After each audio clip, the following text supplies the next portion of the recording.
Do you have to believe that Michael Jordan is the GOAT? Absolutely not. Some of the most knowledgeable people in basketball have their own opinions on who they think the greatest player of all time is. In fact, it makes these types of debates fun when there's a variety of opinions. But when you use false narratives to tear down Michael Jordan, that's when there's a problem. And there are many ridiculous critiques on the near consensus GOAT. We're going to go one by one and tear each one of them down by using logic and numbers. The most popular one that we see is that Jordan went 1-9 in the playoffs before Scottie Pippen was drafted. In other words, people are disqualifying him for what he failed to do in the first 3 seasons of his career. If we're using that logic, then poor Wemby. He's already disqualified for failing in his rookie season.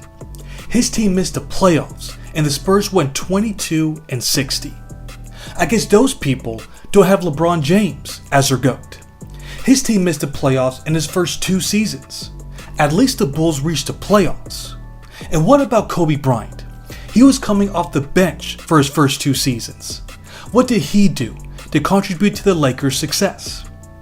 I seriously hope that you caught my sarcastic tone.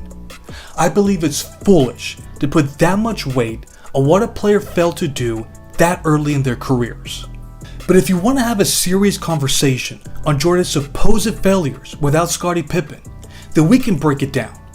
In the 1983-84 season, the Bulls won 27 games. In Jordan's rookie season, they won 38 games, which is an 11-game improvement. They went from being the second worst team in the league to a playoff team. And they were playing the Milwaukee Bucks in the first round, who won 59 games. Expecting a rookie to carry such a weak team to victory over a legitimate title contender is beyond nonsense. In the following season, he broke his foot and missed 64 games. With him gone, the Bulls won 30 games. If anything, this proves how little talent the Bulls had other than Michael Jordan. They somehow reached the playoffs and they faced what many consider the greatest team of all time. The Boston Celtics won 37 more games than the Bulls. Jordan averaged 43.7 points per game on 51% shooting against that team, and they still couldn't win a game. Do you seriously want to blame Michael for that? Check out what happened in the next season. Remember, we're talking about the same team that won 30 games with Jordan out with an injury. They lost their 4 best scoring options. Orlando Woolridge was traded for a second-round draft pick. Quentin Daly left to play for the Clippers. George Gervin left to play in Italy. And Sidney Green was traded away for pieces that ended up being of no use. So this team, that wasn't talented to begin with, lost all of their best scorers. Who was called upon to help MJ on the offensive end? It was Charles Oakley, who was only in his 2nd season. This team was so bad that the New York Times wrote that if Jordan concentrated on passing to the other Bulls, Chicago might finish 20-62 or 0-82. The only way they could remain competitive was if he won games by himself. That led him to average his career high 37.1 points, which is still the highest average since the merger. And again, they faced the Boston Celtics in the first round. You know, the team that had 5 Hall of Fame players. One player cannot contend with that, no matter how good they are. In the next season, the Bulls drafted Scottie Pippen and Horace Grant. They also traded for Sam Vincent, who was a sharp outside shooter. This was a season where they finally got out of the first round. How much did those 2 players contribute to the 1988 playoffs? Well, in that first round series, Jordan averaged 45.2 points per game, while Pippen and Grant averaged a combined 19.4 points. Come on, people. The numbers clearly indicate that he didn't need Scottie Pippen to advance past the first round. Obviously not, because he was only a rookie. He just needed competent players who could help a little on the offensive end. What about in 1989, when the Bulls made the conference finals? How much did they contribute? Pippen averaged 13.1 points, and Grant averaged 10.8 points in the playoffs. Jordan averaged 34.8 points. He also led the team in assists and steals. Doesn't that sound like a one-man show to you? If not, let's look at a historical comparison. Let's look at the 1994 Houston Rockets. You know, the team where we're all in agreement that they were a one-man show led by Hakeem Olajuwon. Their second leading scorer was Otis Thorpe, who averaged 14 points per game. And even Vernon Maxwell averaged more than Scottie. He averaged 13.6 points for the 1994 playoffs. Now let's look at the 2001 Philadelphia 76ers. This team was led by Allen Iverson and a bunch of role players / defensive specialists. Aaron McKie and Dikembe Mutombo both averaged more points in the playoffs than Scottie Pippen did. This is the point that I'm trying to make. I believe it's common knowledge that a star player needs great teammates to win a championship. No one is denying that he couldn't do it without Pippen. But to say that he couldn't succeed without him is completely missing the facts of the matter. Here is the next Jordan critique. There are some who believe that losing to the Detroit Pistons 3 years in a row should disqualify him as the GOAT. Now I'm not going to sit here and discredit what the Pistons accomplished. They are a historically great team that played incredibly well together.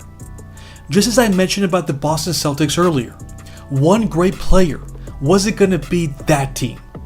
But is that enough to disqualify him? Are we taking away points for a player losing in the playoffs? I believe we shouldn't. Here's why. 99% of all players that have ever played in the NBA lost more than they won.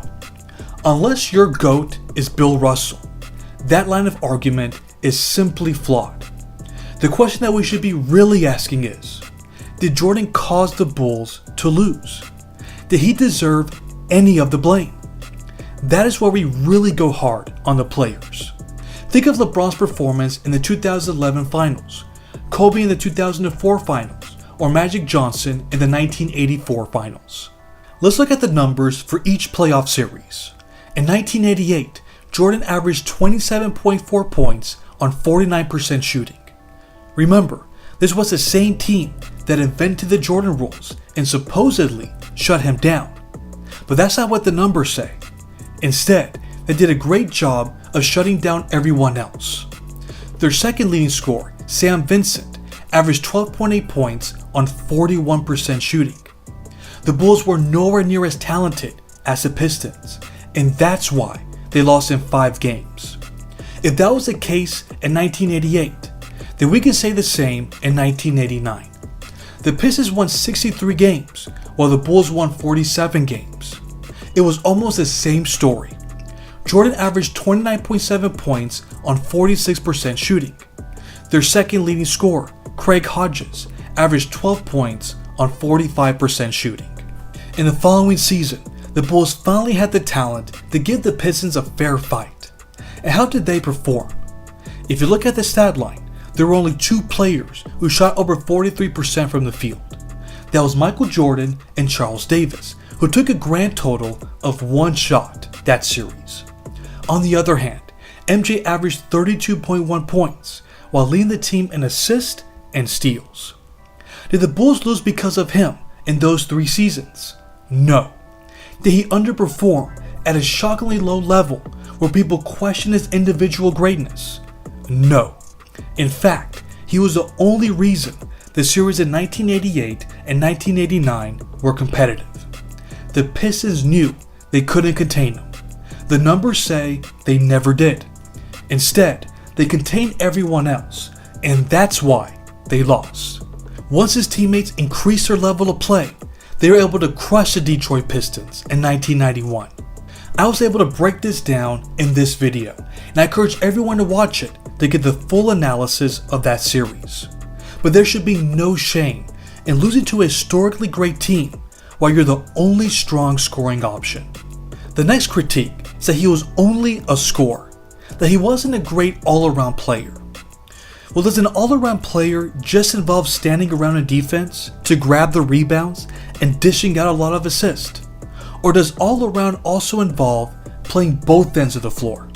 Because in 1988, he was the only player to ever win the scoring title and Defensive Player of the Year in the same season. Oh, and by the way, he was the MVP.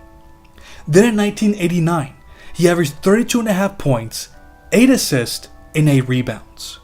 How many players in the history of the league have been able to match or surpass those numbers? Just one. That's Luka Doncic in this offensive-friendly league. Here's the difference though. Jordan averaged 2.9 steals, while Luka averaged 1.4. That's what made Michael's stat line one of a kind. Then the 1991 finals, Jordan averaged 11.4 assists for the series. Do you know how many players have averaged more assists in the finals? Just one. That's Magic Johnson. Not even John Stockton, Jason Kidd, Chris Paul, LeBron James, Isaiah Thomas, Rajon Rondo, or Oscar Robertson have done better. The reality is that he has always been more than just a scorer. Well, Jordan's competition wasn't the same as the players now. Really?